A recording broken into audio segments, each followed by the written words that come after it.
안녕하세요. 저는 30대 후반의 여성입니다. 여러분들의 삶은 계획한 대로 잘 흘러가고 있나요? 저는 30대 초반까지만 해도 계획한 대로 평탄하게 살아가고 있었습니다. 그러다가 얼마 전 결혼한 뒤 여러 사건을 겪고 나서 이혼을 하게 되었어요. 사실 제 주변에는 이혼한 사람이 없어서 이혼한 사실을 말하기가 부끄럽기도 하고 남들은 잘만 하는 결혼 생활을 저만 못했으니 제가 이상한 사람이 된 것 같은 생각에 자책만 하고 있었습니다.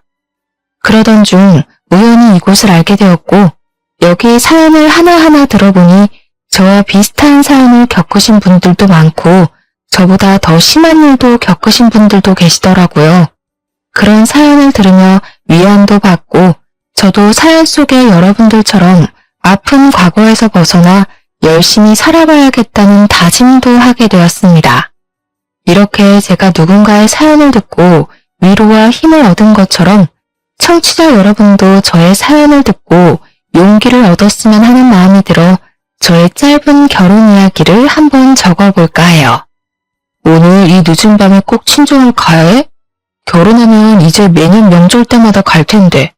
자기야, 신혼여행 다녀와서 좀 쉬고 싶어. 너무 피곤한데 다음에 가자. 아무리 그래도 결혼식 했으면 친정에도 제대로 인사드려야지. 시댁엔 잘만 갔다 왔잖아. 게다가 자기는 한 번도 우리 집에 인사드리러 온 적 없잖아. 결혼식 후 신혼여행까지 마치고 원래는 바로 친정집에 인사를 드리러 가려고 했으나 거리상의 문제로 시댁에 먼저 인사를 드리게 되었습니다. 시댁에서 1박을 한 뒤 친정으로 가려는데 친정이 수도권에서 조금 먼 지방이라 남편이 너무 피곤하고 힘들다고 투덜대기 시작했어요. 사실 남편은 결혼 전에 부모님과 함께 살고 있었어요. 그래서 저는 결혼 전에도 시부모님을 종종 만났었고 예비 시댁에도 몇 번 놀러 갔었지만 남편은 한 번도 우리 부모님 집에 가본 적이 없었습니다. 왜냐면 처음으로 남편이 부모님께 인사를 드릴 때도 상견례 날에도 모두 부모님이 저희 집으로 오셨거든요. 우리 집에 한 번도 갈 생각이 없는 남편에게 섭섭한 마음이 들기도 했지만 그래도 그 당시에는 제가 남편에게 콩깍지가 제대로 씌워져 있어서 남편의 불편한 마음이 더 크게 느껴졌습니다. 그런 남편을 어르고 달래며 3시간가량을 달려 친정집에 겨우 도착했어요. 이야, 이게 집이야, 궁궐이야? 너네 이렇게 잘 살았었어? 부모님이 브런치 카페 운영하신다더니 꽤 잘 되나 보다. 처음 남편이 저희 집을 보고 내뱉은 말은 감탄사였습니다. 사실 그렇게 잘 산다고 자부는 못하지만 아빠가 대기업을 다니고 있었고 몇 년 전 퇴직을 하셨어요. 그래서 친정 부모님은 노후를 시골에서 보내고 싶어 하셔서 그동안 모아둔 돈으로 시골에 헌집을 구매해 공들여 고쳤답니다. 겉으로 보면 꽤 멋진 새집 같아 보였을 거예요. 그리고 아빠 퇴직금 남은 돈으로 브런치 카페를 크게 차리셨거든요. 다행히 인테리어가 이뻐서 그런지 카페도 지역 맛집으로 소문이 나기 시작했어요. 꽤 수익이 쏠쏠하게 나면서 부모님 노후 자금만큼은 걱정하지 않을 정도였답니다. 이렇게 젊으실 때는 회사 생활을 안정적으로 하시고 퇴직 후에도 카페를 운영하시는 부모님 덕에 저는 부족함 없이 하고 싶은 것은 다 할 수 있었어요. 이서방, 오느라 고생했네. 신혼여행은 잘 다녀왔고? 네, 아버님, 잘 다녀왔습니다. 결혼 전에 한 번 연락드리고 찾아뵀어야 했는데 그러지 못해서 너무 죄송해요. 이렇게 반갑게 와줘서 너무 고마워. 어서 들어와요. 출출하지? 내가 음식을 차린다고 차렸는데 맛이 있으려나 모르겠네.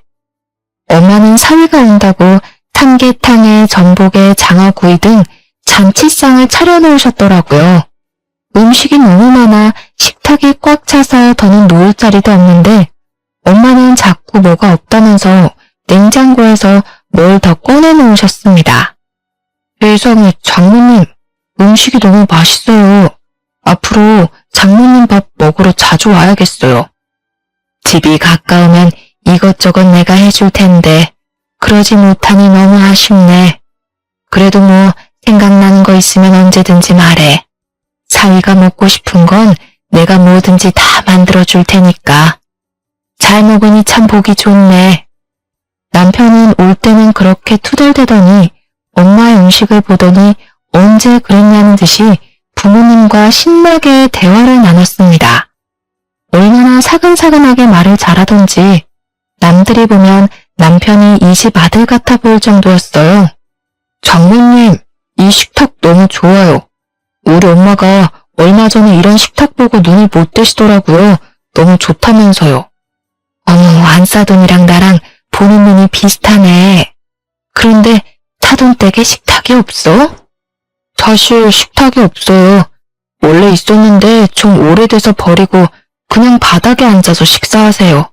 그런데 요새 엄마가 허리가 너무 안 좋아지셔서 걱정이세요. 그러셨어?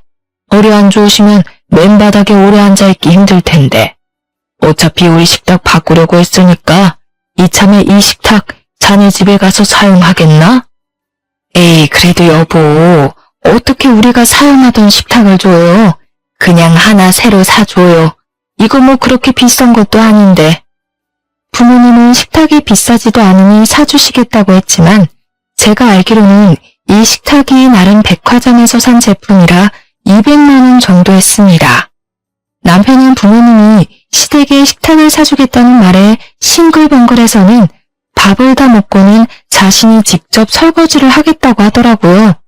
당연히 우리 부모님은 말렸지만 그래도 남편은 끝까지 설거지하겠다고 하며 싱크대 앞에 자리를 잡았고 부모님은 거실로 밀려날 수밖에 없었어요. 내가 해야 하는데 첫날부터 우리 사위 시켜 먹어서 어쩐다, 응? 안 사더니 싫어하시지 않을까 몰라.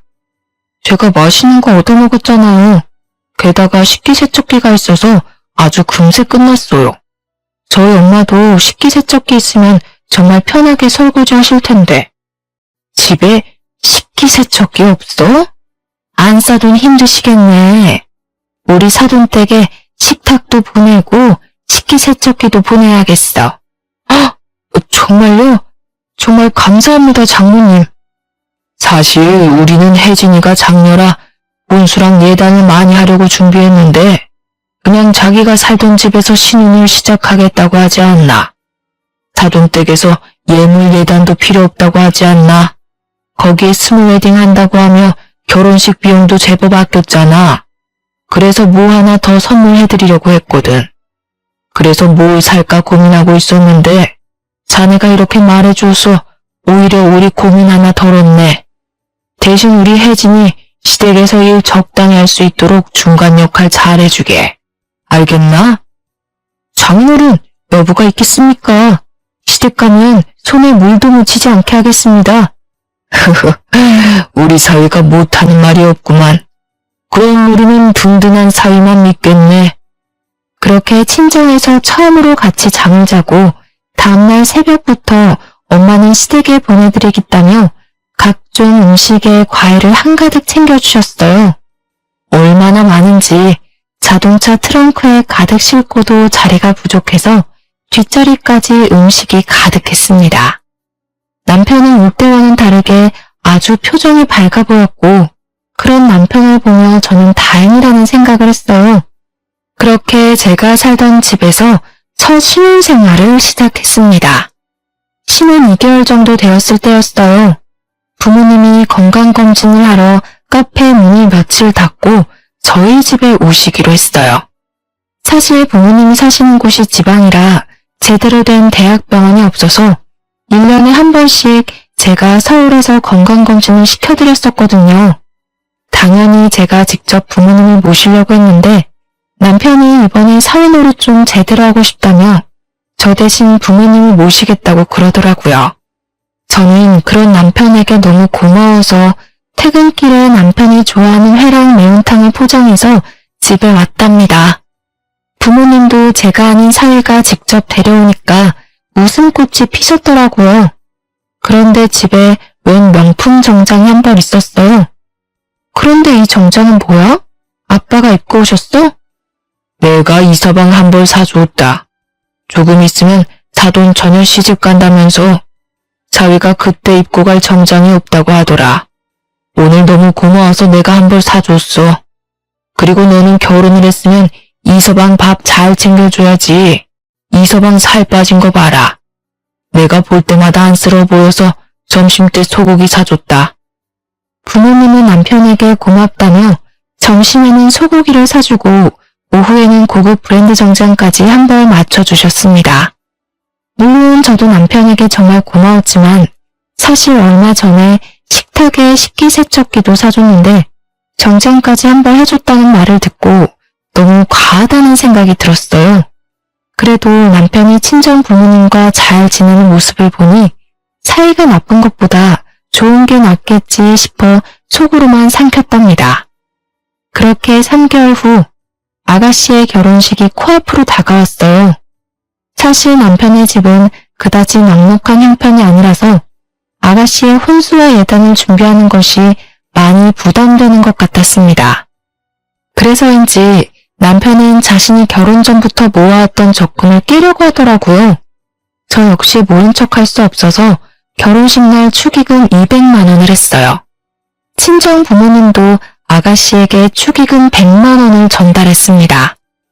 원래는 결혼식에 참석도 하시려고 했는데 그날은 부모님이 일이 있으셔서 어쩔 수 없이 축의금만 제 편으로 보냈어요. 그렇게 결혼식이 무사히 끝나고 다음 날이었습니다. 남편과 제가 집에서 쉬고 있는데 시어머니한테서 전화가 왔습니다. 잘 지내고 있니? 결혼식 와서 고생 많았지? 준이 결혼한다고 축의금 200만 원 준 것은 고맙게 생각한다. 그런데 너네 부모님 말이다. 축의금 100만 원이 뭐니 100만 원이? 심지어 결혼식에 오시지도 않고 말이야. 부모님이 그날은 일이 있으셔서 어쩔 수 없었어요. 그런데 축의금 100만 원이 부족하다는 말씀이세요? 그래, 솔직히 너네 집 잘 살잖아. 그런데 이 액수는 좀 실망스럽구나. 원래 가족끼리는 200만 원씩 줘야 하는 거다. 사돈이 좀 많이 아낀 거 맞지? 요즘 장사가 잘 안 된다니? 그런 건 아니에요. 저희 집안에선 가족끼리 100만 원이면 많은 편이거든요. 다음부터 참고할게요, 어머님. 다음이 어딨니? 우리 딸 결혼하면 우리 집안에 결혼식이 또 어딨다고 그러니? 게다가 내가 결혼한다고 너희 집에 예물이나 예단을 바란 것도 아니었는데 금액을 보니 조금 실망스럽구나. 솔직히 결혼식 때 한 번 본 사돈 처녀 결혼식에 100만 원이면 꽤 큰 금액 아닌가요? 저랑 부모님이 합쳐서 300만 원이나 축의금을 냈는데 그 금액이 작다고 대놓고 말씀하시는데 기분이 많이 상하더라고요. 결국 저는 결혼하고 처음으로 시어머니 말에 대들었죠. 어머님, 그래서 예물이나 예단 안 바른다고 하셔서 저희가 어머님 집에 식탁이랑 식기세척기도 따로 보내드렸거든요. 감사하다는 의미로 보내드린 건데 기억 못 하시는 건 아니죠? 어머, 얘 좀 봐. 그건 그거고 이건 이거지. 이제 보니 너가 부모님 닮아서 돈을 아끼나 보다. 결혼 전에도 반반 결혼식이니 뭐니 하더니만. 이럴 줄 알았으면 우리 아들 너희 집안이랑 결혼 안 시켰다. 네? 어머님, 좀 생각하고 말씀하세요. 어머님이 결혼시키고 안 시키고가 중요한 게 아니에요. 솔직히 남편이 집을 해왔나요? 아니잖아요. 남자가 집을 안 해왔는데 그럼 여자가 집도 해오고 홀수도 다 해와야 하나요? 너 따박따박 말 대꾸 하는 거 보니까 우리 아들이 아주 잡혀 살겠구나. 너 설마 준호가 집 못 해왔다고 맨날 구박하고 그러니? 너네 부모님까지 눈치 주고 그러냔 말이야. 그래, 저번에도 말이야. 준호가 연차까지 쓰고 너네 부모님 병원 모시고 갔다던데 너네 부모님도 우리 준호 개무시하는 게 틀림없어. 100년 손님인 사위를 막 부려먹는 처가가 어딨니? 그건 어머님이 착각하신 거예요. 저는 남편한테 그러라고 부탁한 적도 없고 저희 부모님도 원래 제가 모시려고 했어요. 그런데 남편이 사위 노릇 제대로 해주고 싶어서 먼저 나서서 그런 거고요. 어머님 입장에서 귀한 아들이니 그렇게 고깝게 들리셨겠지만 저희 부모님도 귀한 사위 대접 제대로 해주고 있으니까 비꼬아서 듣지 않으셨으면 해요. 목소리가 점점 커지자 남편이 제 전화를 뺏어들더니 자기가 엄마랑 직접 통화하겠다며 방으로 들어가 버렸습니다. 10분 정도 기다리니 남편이 나왔습니다. 어머니랑 오해가 좀 있었던 것 같아. 통화는 잘했으니까 자기는 신경 안 써도 돼. 방 안에서 남편이 쩔쩔매는 목소리가 들렸지만 모른 척했습니다. 어련히 잘 통화했겠지 싶어서 그냥 알겠다고만 했네요. 그리고 명절이 다가왔어요. 시댁에서 처음 만난 명절이라 이쁜 한복을 차려입고 갔습니다. 하지만 시댁 분위기는 차가웠어요. 이미 음식도 준비가 다 되어 있었고 시모는 제게 거들라고 말 한마디 하지 않더라고요. 저를 본체만 채 했습니다. 그래서 저도 굳이 잘 보이려고 노력하지 않았어요. 솔직히 제가 잘못한 건 없으니까요. 남편이 중간에서 눈치를 보는 게 느껴졌지만 그렇다고 직접 나서서 분위기를 화해시키려는 노력 따위는 하지 않았습니다. 분명 시댁에서 중간 역할을 잘하겠다고 떵떵거려 놓고 실상은 시모 앞에서 한마디도 못하는 바보였습니다. 그러다 하루는 제 여동생의 결혼식 날이 다가오고 있었습니다. 솔직히 축의금으로 치사하게 굴기 싫어서 남편에게도 시부모에게도 얼마 넣냐는 말을 일절하지 않았습니다. 그냥 눈치껏 제대로 넣었겠거니 싶었죠. 저희 부모님한테 100만 원이 작다고 난리치던 시모였는데 그들이 어련히 알아서 넣었을까 싶어 신경 쓰지 않았습니다. 그런데 제가 너무 얕잡아 본 거죠. 신혼여행을 갔다 온 여동생이 면세점에서 산 선물을 가져다 줄 겸 인사하러 왔었어요. 남편은 그날 야근 있는 바람에 여동생을 만나지 못했어요. 이런저런 얘기를 하다가 축의금 얘기가 나왔어요. 여동생이 쭈뼛쭈뼛대더니 저희 남편에겐 절대 비밀로 하라며 말해주더군요. 언니, 형부한테 절대 말하지 말고 언니만 알아도? 사실 형부가 축의금으로 5만 원을 넣었더라고. 알고 있었어? 뭐? 5만 원? 다른 사람이랑 헷갈린 거 아니야? 나도 그런 줄 알았는데 언니 시댁도 전부 인당 5만 원씩 넣었더라고. 요즘 식대비가 5만 원이 넘어가서 조금 실망하긴 했는데 뭐 돈 바라고 결혼한 건 아니니까 남편이랑 나랑 신경 안 쓰기로 했어. 아, 내가 괜히 말했나 봐. 언니 신경 쓰지 마. 솔직히 요새 친구 결혼식에도 축의금 10만 원은 내지 않나요? 요즘 식대비가 5만 원이 넘어가잖아요. 돈의 액수보다는 사람 성의가 더 중요하다지만 그래도 내 남편과 내 시댁이 그랬다는 게 너무 서운하고 자존심이 상했습니다. 게다가 얼마 전 축의금 300만 원으로도 작다고 난리친 그 시댁이 맞나 싶었어요. 여동생의 말을 도저히 믿지 못해서 10시에 야근을 마치고 남편에게 물었습니다. 당신 현지 결혼식 날 축의금 얼마 했어? 설마 5만 원 넣은 건 아니지? 여보, 나 너무 피곤하다. 밤늦게 일하고 온 사람한테 왜 바가지를 긁으실까? 지금 좀 씻고 싶은데 비켜줄래? 피하려고 하지 마. 사실대로 말하면 비켜줄게. 진짜 5만 원 넣은 거 맞아? 아이 참. 그래, 5만 원 넣었다 왜? 처제가 너무 작다고 그러지? 처제도 그렇게 안 봤는데 사람을 돈으로 보나 봐? 정성이 중요한 거지. 결혼식 날 내가 안 간 것도 아니고 직접 가서 축하해줬으면 됐지. 인생은 돈이 전부가 아니야. 미쳤어? 진짜로 5만 원을 넣었다고? 그럼 어머님도 아버님도 다 5만 원 넣었다는 게 진짜란 거네? 와, 당신 그거 내로남불이야, 알아? 저번에 우리 부모님이 축의금 100만 원 넣고 어머님한테 욕먹은 거 다 알면서도 그런 짓을 해? 당신은 친정이 만만하니? 뭘 만만하다고 그러냐? 너네 집은 잘 살고 우리 집은 돈도 없어서 아직 빌려 사는데 잘 사는 집안이 베푸는 게 맞지. 어차피 처제도 시집 잘 가서 유명한 호텔에서 결혼식 하더만. 우리 집이 축의금 얼마나 하는 게 뭐가 중요한가?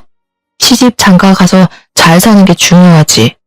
참 저도 시댁 사연을 즐겨 듣는데 제가 직접 당할 줄은 몰랐네요. 요즘 축의금 같은 건 준 만큼 돌려받지 않나요? 남편의 당당함에 할 말을 잃을 정도였어요. 친정과 시댁의 경제적 차이를 이유로 축의금도 딱 식대비만큼만 냈다는 게 여러분들은 이해가 가시나요?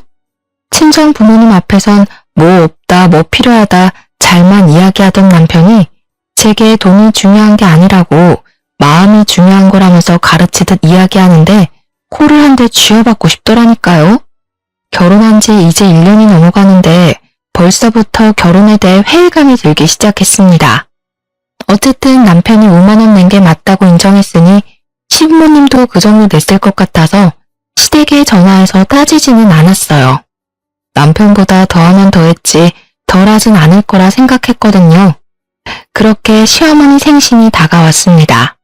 며느리가 되면 시어머니 생신이 부담스러운 건 사실이잖아요. 왠지 제대로 대접해드려야 될 것 같고 대충 하면 욕먹을 것 같아서 긴장을 많이 했답니다. 그런데 남편이 이런 말을 꺼내더라고요. 우리 엄마는 미역국 별로 안 좋아해. 여보가 그렇게 긴장할 필요 없어. 집에서 요리하고 치우면 그게 더 일이잖아.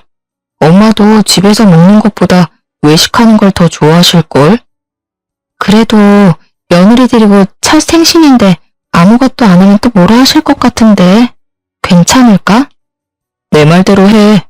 내가 엄마랑 같이 산 지가 몇 년인데 내가 매년 엄마 생신 때 미역국 해주려고 해도 엄마는 외식 한번 해주는 게 더 낫다고 그러셨어. 여보도 괜히 힘들게 집에서 요리하지 말고 그냥 소고기 사드리게 음식점만 미리 예약하자. 남편의 말을 듣고 유명한 소고기집을 예약했답니다. 그렇게 생일 당일 남편과 저는 시부모님을 모시고 음식점으로 향했어요. 그런데 예상치 못한 말을 듣고 말았습니다. 원래 생일날에는 며느리가 만든 미역국 한번 맛봐야 하는데 바쁜 며느님 덕에 나는 미역국도 못 얻어먹는구나. 아, 어머님, 준호 씨가 분명 어머님 미역국 좋아하시지 않는다고 하고 차라리 외식하는 게 낫다고 해서 음식점으로 예약했는데 소고기는 마음에 안 드세요? 넌 왜 이렇게 눈치가 없니? 며느리가 만들어준 요리를 싫어하는 시어미가 어딨다고. 아들이 그렇게 말해도 시어미 생일에 며느리는 요리로 거하게 대접해야지. 아유, 내가 말을 말아야지. 그렇게 식사를 마치고 후식을 먹고 있었는데요. 시모의 말 한마디에 뜻밖의 사실을 알게 되었습니다. 참, 그리고 저번에 너네 여동생 결혼식 말이다. 내가 주무통에서 축의금 100만 원만 했는데 어쩜 감사 전화 한 통이 없니? 네? 그게 무슨... 설마 저번에 내가 너네 부모님이 100만 원 축의금 준 것이 작다고 해서 지금 삐져서 그러는 거야? 솔직히 너네 집은 100만 원이 쉬운 돈이겠지만 우리 집에서 100만 원이면 정말 큰 돈이다. 그리고 액수를 떠나서 어른이 이렇게 생각해서 축의금 내고 했으면 당연히 감사 인사 정도는 해야 기본 예의 아니니. 저는 시어머니의 말을 듣고 혼란에 빠져 있었습니다. 그 순간 시모 입을 막으려는 남편이 보이더군요. 여동생이 저한테 거짓말을 했을 리는 없고 중간에 남편이 돈을 가로챈 게 분명히 보였어요. 어머님, 뭔가 오해가 있는 것 같아요. 여동생이 축의금 받은 거 정산해봤는데 저희 시댁에선 인당 5만 원씩 냈다고 하더라고요. 그런데 100만 원을 보내셨다고요? 어머, 얘 좀 봐. 우리 집을 거지로 하니? 사돈 처녀 축의금을 5만 원 주는 사람이 어디 있어? 요새 축의금 최소가 10만 원인데 얘가 날 뭐로 보고? 그게 엄마, 내 말 좀 들어봐. 얘가 왜 이렇게 들러붙어? 넌 내가 준 100만 원 어쨌길래 받은 사람은 5만 원밖에 못 받았다니? 설마 너가 중간에 가로챈 거야? 저와 시모가 동시에 남편을 째려보자 남편이 시모 귀에다 속닥속닥 뭐라고 말을 하더군요. 그런데 저는 귀가 좋아서 톡톡히 다 들었어요. 엄마, 사실은 그 안마 의자 있잖아. 그거 그 돈이야. 그거 아직 와이프한테 말 안 했단 말이야. 엄마는 그걸 왜 지금 말해서 사람 곤란하게 만들어. 뭐? 안마 의자요?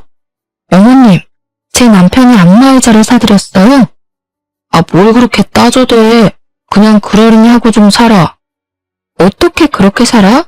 어머니가 100만 원이나 주셨는데 너가 그걸 가로챘다는 게 말이 되는 소리야? 그리고 그 돈으로 안마의자를 샀다고? 안마의자 최소 200만 원은 넘어가. 네가 무슨 돈이 있어서 그 비싼 걸 샀냐고. 아들아, 네가 직접 말해봐라. 분명 네가 용돈 모아서 샀다고 그랬잖니. 근데 그 돈이 우리가 준 사돈처녀 축의금이라고? 며느리 말이 맞니? 대화가 예상치 못한 분위기로 흐르자 눈치를 보던 시모가 헛기침을 하더니 시부를 데리고 시댁에 빠른 걸음으로 가더라고요. 집에 가자마자 남편한테 하나하나 물었어요. 그래, 사실 우리 엄마가 처제 결혼한다고 100만 원 주셨어. 그런데 조금 있으면 엄마 생신인데 이모, 고모, 삼촌, 엄마 친구들 다 있는 안마의자 우리 엄마만 없더라. 그래서 처제한테는 나중에 집들이 할 때 좋은 선물 주고 지금은 일단 그 축의금에 내 용돈 조금 보태서 엄마 안마의자 먼저 사드린 거야. 이게 그렇게 잘못된 거야? 우리 엄마한테 돈 100만 원 못 받아서 그렇게 아쉬워? 너네 집 잘 살잖아. 겨우 100만 원 가지고 뭐 그리 난리야. 벼룩에 간을 빼먹어도 유분수지. 솔직히 지금 남편이 미안하다고 싹싹 빌어도 부족할 판국에 오히려 큰 소리니 저는 그저 어이가 없었습니다. 시어머니께 안마의자를 사드리고 싶었다면 자기가 용돈을 모아서 하든지 아니면 부부인 저에게 말을 하고 같이 의논해서 사야 하는 것 아닌가요? 남편은 그래놓고 뭘 잘했다고 이렇게 당당한지 저는 당최 이해가 가지 않았습니다. 결국 남편과 저는 대판 싸우고 저는 큰 방에서 남편은 거실에서 잠을 잤어요. 밤새 남편의 독단적인 행동이 너무 괘씸해서 잠이 안 오더라고요.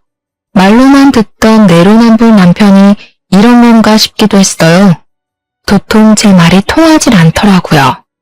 그런데 자기도 잘못한 건 알았는지 다음날 남편이 아침 일찍 안방에 들어와 먼저 사과를 했습니다. 결국 다시는 독단적으로 돈을 쓰지 않겠다는 남편의 약속까지 받고 겨우 풀렸죠. 하지만 사람은 고쳐 쓰는 게 아니라고 했던가요? 연말이 되어서 또 한 번 남편은 저를 배신했습니다. 공교롭게도 연말 휴가가 겹쳐서 남편과 저에게 일주일이란 귀한 휴일이 생겼는데요. 결혼한 지 2년도 다 되어 가는데 여행 한 번 제대로 못 간 것 같다는 남편의 말에 여행을 계획하고 있었죠. 마음 같아선 동남아 한번 가보고 싶었는데 남편이 너무 피곤하다며 제주도를 고집하더라고요. 제주도를 일주일씩이나 가서 볼 게 있나 싶었는데 남편의 말에 설득당하고 말았습니다. 제주도에 펜션 잡아서 일주일 놀자. 휴식을 즐기는 거지. 어때? 생각만 해도 기대되지? 요즘 나이 먹어서 그런가 힘들게 돌아다니는 여행은 휴식이 아니라 일처럼 느껴진다니까. 여보도 잘 생각해봐. 휴일을 휴일답게 즐겨야지. 스트레스도 풀리는 거야. 사실 저는 내키지 않았지만 남편이 너무 바라니 어쩔 수 없이 제주도 여행을 계획했습니다. 저보다는 남편이 더 기대하는 여행이었어요. 그래서 비행기 티켓부터 묵을 숙소까지 남편에게 알아서 예약해달라고 부탁했는데요. 여행 당일에 캐리어를 끌고 나가려는데 남편이 마침 시댁에 일이 생겼다며 저보고 먼저 택시 타고 공항에 가 있으라는 거예요. 여보, 엄마가 갑자기 배가 찢어질 듯이 아파서 응급실에 가야 될 것 같다네? 비행기 타기까지 4시간 남았는데 그 전까지 꼭 도착할 테니까 먼저 가 있어봐. 내가 공항 도착하면 전화할게. 어쩔 수 없이 저 혼자 택시를 타고 공항으로 갔는데 비행기 시간 1시간 전까지 남편이 오지 않았어요. 저는 비행기를 놓칠까 걱정돼서 남편에게 전화하려던 차, 저 멀리서 남편이 보였습니다. 그런데 혼자가 아니었어요. 다들 예상하셨죠? 네, 시부모님까지 주렁주렁 달고 온 남편이었습니다. 분명 배 아파 응급실 간다던 시모는 두 발로 여행용 가방까지 끌고 다니더라고요. 본능적으로 또 남편이 뒤통수를 쳤다는 걸 알았답니다. 황당해하는 제 얼굴에다 대고 남편이 뭐라고 하는지 아세요? 내가 제주도 간다니까 부모님이 신혼여행 이후로 한 번도 못 가봤다고 하시더라고. 생각해보니까 부모님 결혼기념일도 얼마 안 남고 해서 내가 같이 가려고. 그래도 되지? 대아가, 우리를 이렇게까지 생각해주고 너무 고맙구나. 네 덕에 몇십 년 만에 제주도 여행을 다시 가보는구나. 알고 보니 남편은 시부모와 같이 가자고 하면 제가 싫다고 할까봐 저 몰래 가족들의 비행기 티켓이며 숙박업소까지 다 예약을 해놨더라고요. 남편의 모든 꿍꿍이를 알아버린 저는 화가 머리끝까지 났지만 시부모님이 너무 고맙다는 표정으로 저를 바라보고 있었고 공항에 사람들도 많이 있어서 큰 소리로 화를 낼 수가 없었습니다. 그렇게 도착한 제주도는 한상의 섬이 아닌 한장의 섬이었어요. 시모는 뭐가 그리 불평불만이 많은지 기껏 평이 좋은 음식점을 찾아갔건만 음식이 정말 맛없다고 툴툴대는데 직원들 보기가 다 민망했습니다. 또한 원래 저의 계획은 느지막하게 일어나 카페에서 간단히 브런치를 먹으려고 했으나 시간에 맞춰서 무조건 한식을 드셔야 하는 시부모님 덕에 아침 6시부터 강제로 기상을 해야만 했어요. 몇 날 며칠을 기대하며 계획을 세웠는데 모든 것이 다 틀어지자 저는 기분이 상해 여행 내내 표정이 어두웠고 그런 모습을 가만히 지켜보던 시모는 여행 마지막 날에 제게 한 소리를 하셨습니다. 너한테 이런 소리까지는 하지 않으려고 했는데 우리랑 여행 와서 그렇게 싫니? 공항에서부터 표정이 썩어서는 아무리 그래도 너 그런 식으로 행동하면 못 써. 너 회사에서도 그러니? 회사에서 그러면 너네 부모도 욕먹이는 일이다. 당장 표정 안 풀어? 시어머니는 오히려 아주 당당하게 저의 표정을 지적했고 저는 여기서 더 말을 하면 큰 싸움만 될 것 같아 그냥 입을 닫아버렸습니다. 분명 휴양을 즐기러 제주도를 갔지만 오히려 제주도에서 스트레스만 잔뜩 쌓이고 말았죠. 게다가 더 어이없었던 것이 뭔지 아세요? 여행이 마치고 나서 부부의 생활비 통장을 정리했는데 제 생각보다 금액이 많이 비어있더라고요. 저는 이상해서 남편에게 물어봤습니다. 우리 제주도 갔잖아. 비행기 티켓, 숙소 추가로 더 예약한 거 우리 통장에서 빼서 썼지. 당연히 같이 가는데 우리 통장에서 써야 하는 것 아니야? 어? 야, 보자 하니까 당신 진짜 미친 거야? 내가 언제 시부모님이랑 같이 가고 싶다고 했어. 네가 거짓말 친 거잖아. 너가 제주도 가고 싶다고 고집 피운 것도 다 너네 부모님 데려가려고 그런 거지, 미친놈아. 뭐? 그래도 좋은 게 좋은 거지. 너도 우리 엄마 아빠랑 추억 하나 쌓이고 좋은 거지. 죽으면 다 소용없어. 살아계실 때 잘해야지. 효도를 할 거면 네 돈으로 해. 왜 나를 끌어들여? 넌 친정에선 받아먹기만 하고 시부모한테는 쓰기만 하냐? 그럼 나도 친정에 효도해야 돼, 알아? 그리고 네가 맘대로 데리고 온 여행인데 네 개인 용돈에서 해결해야지. 그걸 왜 함께 쓰는 생활비 통장에서 끌어다 썼냐고. 너 진짜 양심이 없니? 저번에 분명 독단적으로 행동 안 하기로 했잖아. 약속한 지 1년이 지났니 2년이 지났니? 고작 4개월 만에 이런 짓을 또 벌인다고? 입이 있으면 말을 해봐. 뭘 또 그렇게 예민하게 받아들이냐. 결론적으로 효도하고 그러면 너한테도 좋은 거야. 생각해봐. 네가 시댁에 잘해야 이쁨 받고 고부 갈등 이런 것도 다 없어지는 거야. 내가 알아서 판을 짜주면 너도 눈치껏 행동하면 될 것이지. 고작 생활비 통장 썼다고 이렇게 욕먹을 일이야? 치사해서 이제 안 쓴다. 당신, 아직도 당신이 장가 안 간 철없는 아들 같아. 효도를 할 거면 결혼 전에 했어야지. 결혼했으면 우리 가정을 위해 돈을 써야 되는 거야. 내 말 알아들어? 결혼 전엔 하지도 않은 효도를 왜 장가 가서 뒤늦게 하려고 하냔 말이야, 내 말은. 도무지 너랑은 못 살겠다. 난 분명히 너한테 경고했어. 이렇게 네 맘대로 할 거면 그냥 너 다시 너네 부모님 모시고 살아. 나도 우리 부모님 모시고 효도하고 살 거니까. 뭐? 지금 이깟 일로 이혼하자는 거야? 말을 왜 이렇게 함부로 해? 여행 재밌게 잘 갔다 와서 왜 그래? 이건 싸울 일이 아니라고. 그래, 내가 너한테 말 안 하고 거짓말 친 건 미안해. 그래도 좋게 생각하면 너한테도 분명 좋은 거라니까. 시댁에 점수 따는 게 그렇게 쉬운 일인 줄 아냐? 뭐? 점수를 따라고? 아, 이제야 알겠다. 왜 말이 안 통했는지. 넌 부모님한테 효도하고 싶어서 나랑 결혼한 거구나. 왜? 점수 따면 그 다음에는 어쩔 건데? 그냥 나랑 이혼하고 너 혼자 효도하면 되겠네. 그 잘난 시부모님 비위 맞춰주면서 혼자 효도하라고. 자기 가족만 생각하는 모습에 질려버린 저는 결국 남편에게 이혼하자고 말하고 방으로 들어왔습니다. 그 뒤로 저와 남편은 계속 각방 생활을 했어요. 그렇게 한 달 정도 지났으려나요? 새벽 1시가 넘어가도록 남편이 오지 않았습니다. 마음속에 이혼을 품고 있어서 그런가 전혀 걱정 따윈 되지 않았습니다. 다음 날이 되어도 오지 않길래 그냥 무시하고 출근을 했죠. 점심시간쯤 시모에게서 연락이 왔는데요. 글쎄 남편이 술에 잔뜩 취해서 시댁 앞에서 자고 있는 걸 집 안으로 들여서 재웠으니 걱정 말라는 거 아닙니까?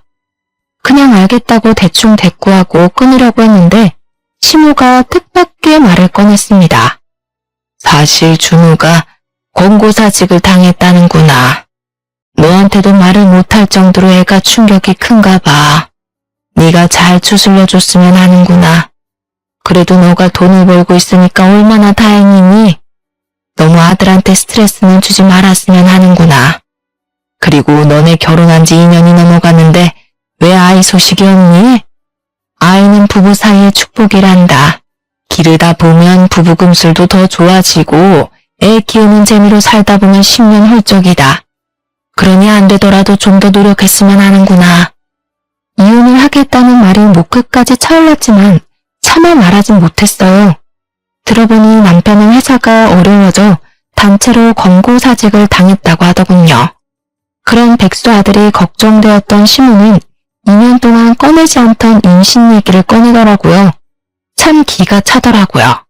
그 순간 시모 말을 듣고 정신을 바짝 차리게 되었어요. 지금 임신하면 내 인생 더 꼬이겠구나 하고 말이에요. 애 때문에 이혼 못한다는 말이 있듯이 저도 아이가 있었다면 감히 이혼 생각은 못했을지도 모르죠. 그런데 아직 다행인지 자연 임신은 되지 않았어요. 오히려 이혼할 수 있는 마지막 기회라고 여겨지더라고요. 그래서 생각만 하고 있던 이혼을 실행하기 위해 합의 이혼서를 출력해 화장대에 숨겨놓았습니다. 어려울 때 사람 버리는 거 아니라는 말이 있어서 양심에는 좀 찔렸지만 그래도 어쩌겠습니까? 시작부터 글러먹은 인간이었는걸요. 오히려 제가 너무 늦게 깨달아서 지나간 시간들이 너무 아까웠답니다. 마음속에 정말로 이혼수를 품고서 남편을 대하기 시작했어요. 집에 들어온 남편이 평소보다 더 눈치를 보며 잘하려고 노력하더라고요. 아침마다 아침밥을 차려주고 집안 청소도 완벽하게 해놓고요. 제가 퇴근할 때마다 주인 기다리는 강아지 마냥 저를 기다리고 있었습니다. 그러니 얼었던 마음이 살짝 녹기 시작하더라고요. 막상 심하게 시집살이를 당하고 산 것도 아니고 남편이 바람을 핀 것도 아닌데 이런 걸로 이혼이 될까 싶은 생각이 들었습니다. 참 어리석게도 합리화를 하기 시작했어요.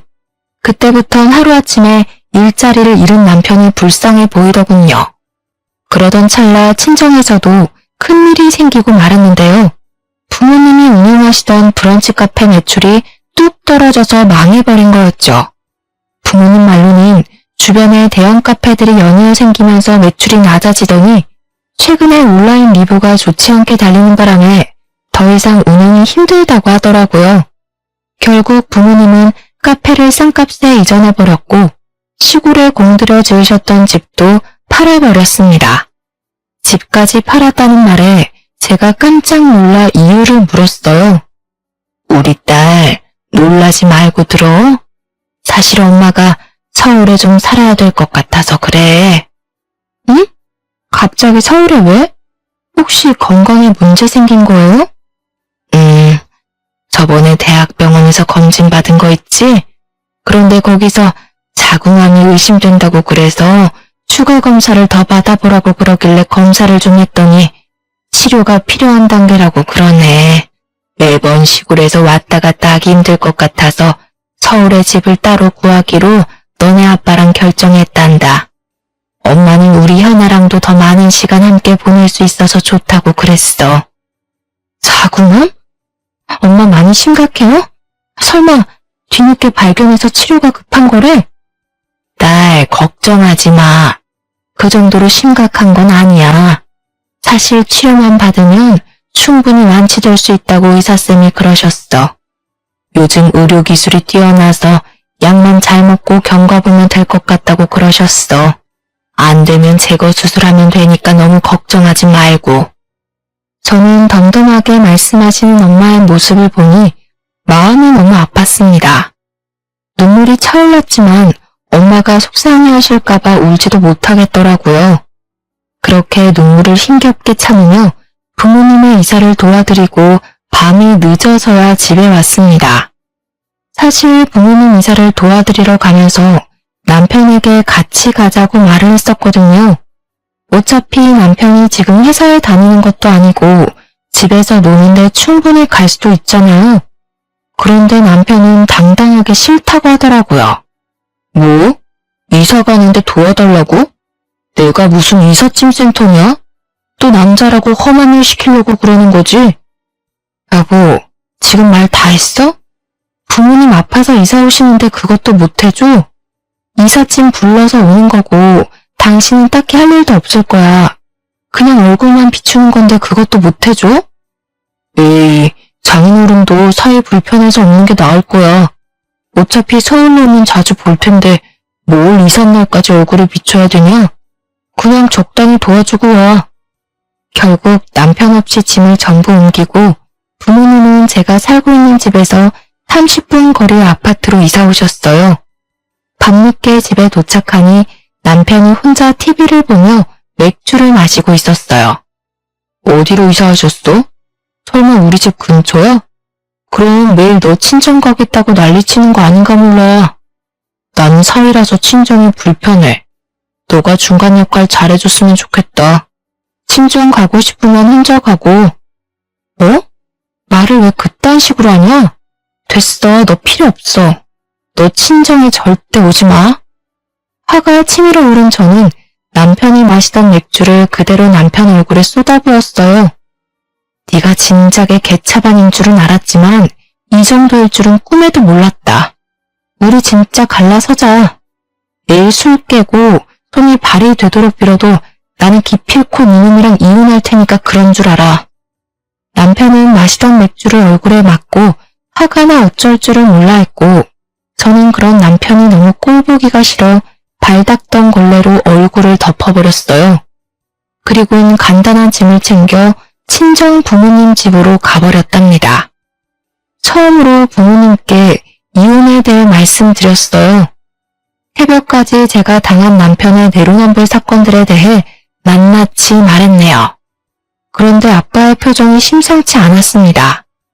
아빠가 화를 잘 내지 않는 성격인데 남편 얘기를 할 때면 주먹을 꽉 쥐시더라고요. 그놈이 중간 역할을 제대로 하지도 못하고 심지어 회사에서 잘렸는데도 저가의 얼굴 한번 비추러 오지 않는다 이 말이구나. 내일 당장 그놈 오라고 연락해라. 아빠, 걔는 친정 불편하다고 이삿날에도 안 왔다니까? 근데 내 연락받고 오겠어? 안 오면 고소한다고 연락해라. 그럼 오겠지. 그리고 너 합의 이혼 따위는 생각도 하지 말고 무조건 소송할 테니까 그렇게 하라. 아빠 친구 변호사한테 다 연락해놨다. 넌 아빠 말대로만 하면 돼. 저는 아빠의 말에 의문이 들었습니다. 사실 저는 남편이 시댁에만 효도한다는 걸로 이혼 소송까지 가능할까 싶었거든요. 그런데 확신에 찬 아빠의 표정을 보고 뭔가 큰일이 생기겠다 싶었네요. 아빠가 한 번 화나면 정말 무섭거든요. 그래서 남편에게 꼭 친정에 오라고, 안 오면 이혼은 물론이고 고소당할 줄 알라고 문자 보내놓으니까 다음날 아침 대바람부터 친정에 와 있더라고요. 아버님, 저 현아랑 이혼하기 싫습니다. 저 백수 됐다고 버리시는 겁니까? 장인어른 어떻게 그러실 수 있어요. 저 현아한테 부족함 없이 다 했다고 생각했는데 갑자기 이혼이라니. 아빠는 무릎 꿇고 있는 남편의 얼굴에다 여러 장의 종이를 던지고 충격적인 말을 꺼내셨는데요. 뭐? 백수됐다고 버려? 이 머저리 같은 놈아. 너네 집이 가진 것 없어도 난 사람 하나 보고 결혼 허락한 걸세. 근데 이제 허다하다 저가 뒤통수를 쳐? 이놈은 인간 되긴 글렀어. 아주 콩밥 먹고 정신 차려야지. 그 말에 저도 놀라서 아빠가 뿌린 종이를 한 장 주워서 읽었는데요. 종이엔 블로그 게시글이 빼곡히 써져 있었어요. 음식이 전부 맛이 없고 카페가 청결하지 못하다는 내용이었죠. 심지어는 커피에 벌레가 나왔다, 머리카락이 나왔다 이런 내용까지 있더라고요. 설마 해서 아이디를 봤는데 남편이 자주 쓰던 메일 주소였어요. 그리고 블로그에서 험담하던 그 카페는 저희 부모님이 운영하시던 브런치 카페였고요. 쪽팔린 건 아닌지 남편은 그 종이를 막 주워 담으려고 바닥을 기었습니다. 그리고 연이은 아빠의 말에 남편은 두 손을 싹싹 빌기 시작했는데요. 넌 처가가 운영하는 카페가 잘 되는 게 그렇게 배가 아팠냐? 뚫린 입으로 한번 말해봐라. 네가 인간의 몸으로 이딴 짓을 해? 장인어른, 오해가... 너가 우리 카페에 와서 빵을 사 먹기랬어, 커피를 마시기랬어. 사진 도용까지 해가면서 카페 망하게 만들고 싶었냐? 뭐 위생이 엉망이고 직원들이 불친절해? 이놈은 정신교육이 필요해. 이런 쓰레기는 평생 고쳐 쓰질 못해. 알겠어? 넌 네가 저지른 모든 죄에 대해 낱낱이 고소당할 거니까 위자료 준비해놔라. 아버님, 제발 제 말 좀 들어보시고, 그러니까 제가 그렇게 한 건 정말 잘못한 게 맞는데요. 현아가 또 친정이 잘 살아서 기세 등등한 게 좀 보기 그래서요. 또 망할 줄은 저도 몰랐거든요. 그 순간 아빠는 남편의 싸대기를 날려버렸습니다. 아빠의 두툼한 손이 연약한 뺨에 닿으니 아주 찰싹하는 소리가 귓가에 울리더라고요. 동시에 속에 묻은 답답함이 씻겨져 내려가기도 했네요. 넌 니네 부모님만 가족이라고 생각하지? 저가는 돈줄 그 이상 이하도 아니고 말이야. 네가 이때까지 어떻게 현아 힘들게 했는지 눈에 뻔하다. 너 때문에 우리 가게가 당한 피해 금액 전부 계산해서 고소할 거야. 6개월간 매출 감소액, 직원 인건비, 가게 자리세까지 전부 다 포함시킬 거니까 네 그 잘난 부모님 집을 팔아서라도 못 내는 금액으로 청구할 거다. 알겠냐? 순간 남편 얼굴에 핏기가 사라지고 새하얗게 지는 얼굴이 되더라고요. 사내 자식이 눈물까지 펑펑 흘리면서 아빠 다리를 잡고 늘어지는 꼴이 참 우습더군요. 어떻게 또 뒤통수를 칠 수 있는지 남편과 결혼한 제 자신이 너무 부끄럽기만 했습니다. 알고 보니 아빠는 가게 매출이 떨어질 때부터 이 사실을 알고 있었더라고요. 차곡차곡 증거를 수집했고 그 블로그의 주인이 제 남편이란 걸 알게 되었을 때 하필 엄마가 자궁암 소견 때문에 대학병원 치료를 받아야 해서 가게를 접기로 결정한 거였습니다. 아빠는 당연 사위에게 실망이 가득했고 차마 저한테 묻지도 못하시고 혼자서 증거를 모아서 변호사와 고소를 준비하고 있었던 거였죠. 명예훼손죄와 영업방해죄, 모욕죄로 법적 대응을 시작하기로 결정하셨고 저 또한 이혼 소송을 시작하면서 남편은 끈떨어진 연신세가 되고 말았습니다. 이혼 소송으로 남편에게 받을 수 있는 위자료는 몇 푼 되지 않더라고요. 대신 돈이 전부 떨어진 남편은 맞고소는 물론이고 변호사 선임 비용조차 없었기 때문에 시댁에서 진짜 집을 팔아서 손해배상을 해야 될 처지에 놓였죠. 그런데 갑자기 시댁에 사준 식탁과 식기세척기가 생각이 나더라고요. 그것도 한두 푼이 아닌데 그걸 그대로 둘 수는 없잖아요? 그래서 주말에 용달차를 불러 시댁에 무작정 들어가서 식기세척기와 식탁을 다시 가져왔습니다. 야, 사람이 줬다 뺏는 게 어딨어? 지금 시어머니한테 뭐 하는 짓이야? 아줌마, 아줌마가 내 시모야? 나 당신 아들이랑 이혼했어. 이혼했으니 우리 집 물건은 다시 내가 가져가야지. 안 그래? 이년이 진짜. 오늘 너 죽고 나 죽어보자. 전 시모는 제 머리채를 잡으려고 난리를 쳤습니다. 그 순간 뒤에 숨어있던 여동생이 나타나 핸드폰으로 그 장면을 전부 찍어버렸죠. 나 때리기만 해. 이거 다 녹화해서 당신 폭행죄로 고소해버릴 거야. 아들은 허위사실 유포에 영업방해죄, 그 엄마는 폭행죄로 고소 걸리면 아주 볼만하겠네. 그치? 제 말에 전 시모는 헛기침을 하며 방으로 들어가 버렸고 그 사이 저희 부모님이 사준 모든 물건을 다 빼내왔습니다. 그게 시댁과 전 남편과의 마지막이 되었네요. 나머지는 아빠 친구 변호사님이 알아서 처리해 주시기로 해서 마음 편히 기다렸네요.